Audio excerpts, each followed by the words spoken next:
much for organising this, and thank you to my parliamentary colleagues. It's great to see you here.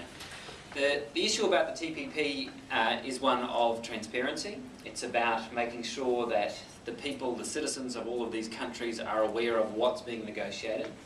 And it's also a question of what's in the text itself.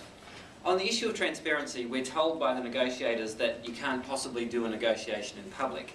And yet we know that the negotiating teams have shared with each other their positions on all the relevant issues.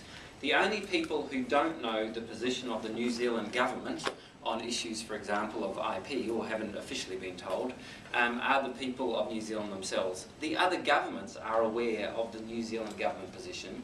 It is in fact the people of New Zealand who don't know the position of the New Zealand government. And that, when you think about it, is a fundamental flaw in this process. The people of New Zealand have a right to know what their government is proposing. The people of New Zealand have a right to see the position papers of the New Zealand government.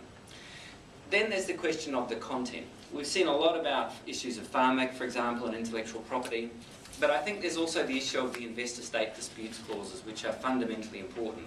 In terms of how this is resolved, if there's a conflict between a corporation and a government, it goes to a secretive panel of 3 people, which will meet in secret if that's what the corporation making the complaint requests, and they'll make a binding decision on that government.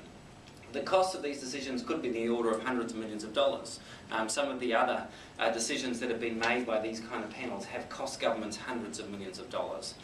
If the New Zealand government were to do something that a corporation didn't like, then we could be sued in one of these kinds of panels. So it's critically important that we don't sign up to the investor-state disputes part of the TPP. And that's why the Australian federal government, the previous Australian federal government, refused to sign up to these clauses within the TPP, and we need to ensure that the New Zealand government does the same. The Greens have been outspoken about these issues for a long time. It's because we believe in democracy. It's because we believe in the right of governments, democratically elected governments, to regulate. And these kinds of agreements are undermining the ability of governments to regulate, to protect their people, and to protect the environment. And that's why we've taken a strong stand about it, and will continue to do so.